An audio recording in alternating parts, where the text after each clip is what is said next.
Hello and welcome to Disenthrall. Today we bring you Travis Hallman to talk about his questions on anarchy. Travis Hallman is the lead administrator for the Ask a Libertarian Facebook team, whose mission is spreading awareness of libertarianism and informing non-libertarians, while empowering those who support liberty on a daily basis. Travis Hallman's favorite quote is, "If your only tool is a hammer, then every problem looks like a nail," by Abraham Maslow. Travis Hallman is a libertarian because he cares equally for the low class, mid class, and high class, the minorities and the majorities, the fortunate and the unfortunate. Thank you for joining us today for a conversation. Travis, welcome to the show. Thanks for having me, Mr. Smith. Awesome. Yeah, so part of my activism, as longtime viewers would know, has been recently, over the past 6 months, moving into the political sphere, because there's a lot of people that pay attention to politics because it has control over their lives. And so if I can sort of slide in front of all those people paying attention to the silly game and sort of use it as a platform to speak a little bit of truth to people, then I'm going to try it. And at the Ask a Libertarian platform, we had a pretty cool AMA talk, and I appreciate them for having me on. Yeah, and as you said, that kind of struck up a conversation between us on anarchy, voluntarism, which I would call the logical conclusion of libertarian principle and thought. And I wanted this time together today to just be sort of an informal discussion where you're curious about how things could work and would work and wouldn't work and might work, and what may or may not be scary or may or may not work or function as well.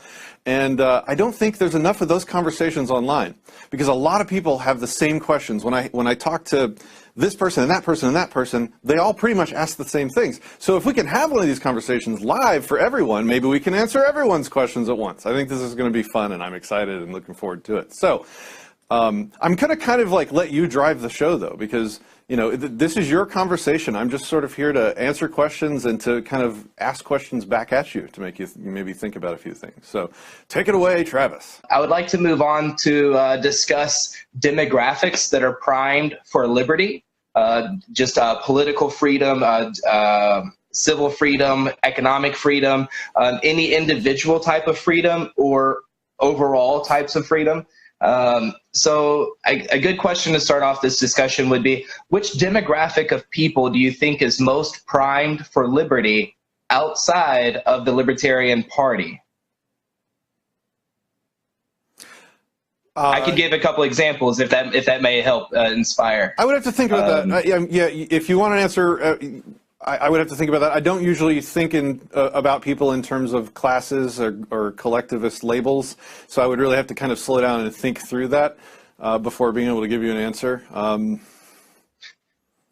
While you think about it, I was inspired to ask this question because of another anarchist, Mr. Arvind Vohra, and he says, I'm going to do my best to quote all three of them. He says there's three types of libertarians. He says there's the political libertarians that are running for office to make change. There's the individual libertarian that says, I'm going to remove myself from any sort of government structure and dismantle the state that way. And then there's the cultural libertarian that that is trying to change the paradigm of our people, our citizens, to not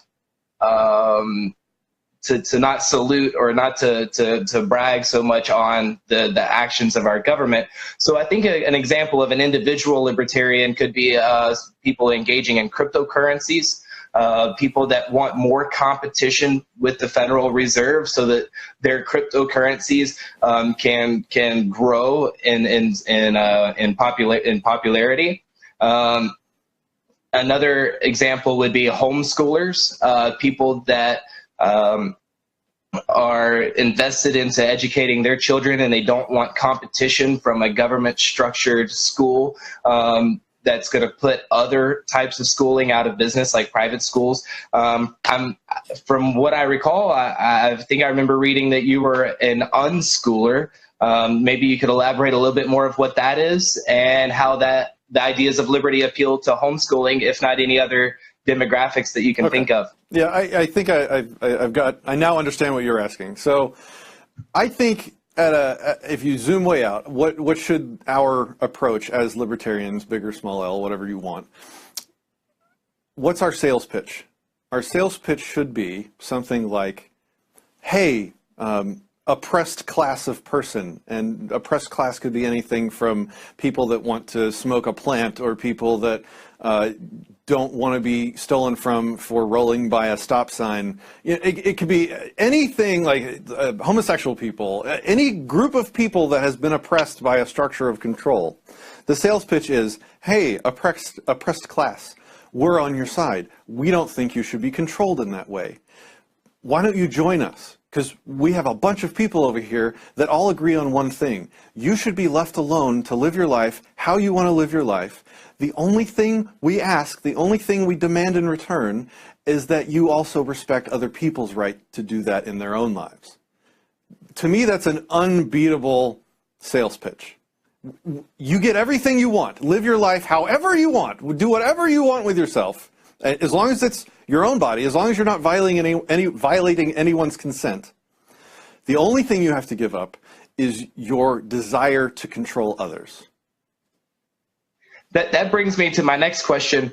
Is freedom only necessary for the immoral people because moral people don't break laws, such as pedophiles, drug addicts, corrupt corporation owners, suicidal people, prostitutes? The list goes on and on of what people could deem immoral that is currently illegal. First of all, I don't know of a single person that doesn't break laws. I think it's impossible to live a life without breaking laws. The system of control is so insane and confusing, and there's so many victimless crimes. I just don't think it's possible. I have men with guns that would put me in a cage right now if they caught me on the street for extremely victimless crimes. I mentioned stop signs a few times. That said, I would shout out to Bastiat in the law. He talks about there being only 3 types of laws. Laws that legalize things that people would have done anyway, so pointless laws. And laws that illegalize things people would have done. And you can break that one down into 2 categories. People that things would have done anyway that hurt someone's person or property, and things would have done anyway that don't hurt people's persons or property. So the 3 types of laws are laws that are pointless, laws that have no victim, which are immoral laws because they exert force on peaceful people that are hurting no one, and laws that hurt people or property, in which case you sort of, in a way, don't really need the law because if it's hurting a person or property, you know it's immoral anyway. So in a way, all laws are either useless, pointless, or immoral. And that's not for any demographic. That's just for everybody. Yep. I like that. Did that answer the question? And you actually answered, absolutely. And you had actually already answered one of the other questions. I was going to ask, what is the best method for libertarians to expose others to our party? One of the things that you reminded me of whenever I'm discussing libertarianism with someone that's unfamiliar with libertarianism, I like to ask them a question. One of the questions I like to ask is a hypothetical question. If you were standing in front of a judge and that judge were convicting you based on today's laws and against every action you've ever done, seen or unseen, would you be a free man, free woman today, or would you be incarcerated because there are too many laws on the books against those the 2 of those 3 laws that you had described, where they're either pointless or they're victimless? So if we can narrow it down, then there wouldn't be. I feel like that's a big incentive for people to support our party because we support reducing the overall size of government, and then debating on how small it should be once it gets down to that small, as the Dallas Accord says.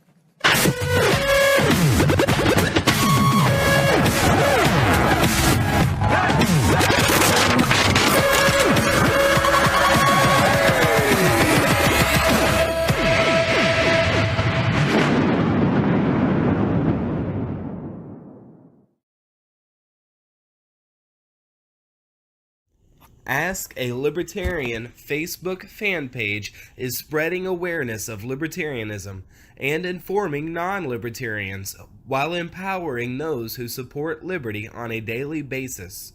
This is your opportunity to be empowered, and let us advocate libertarianism for you at facebook.com/askalibertarian.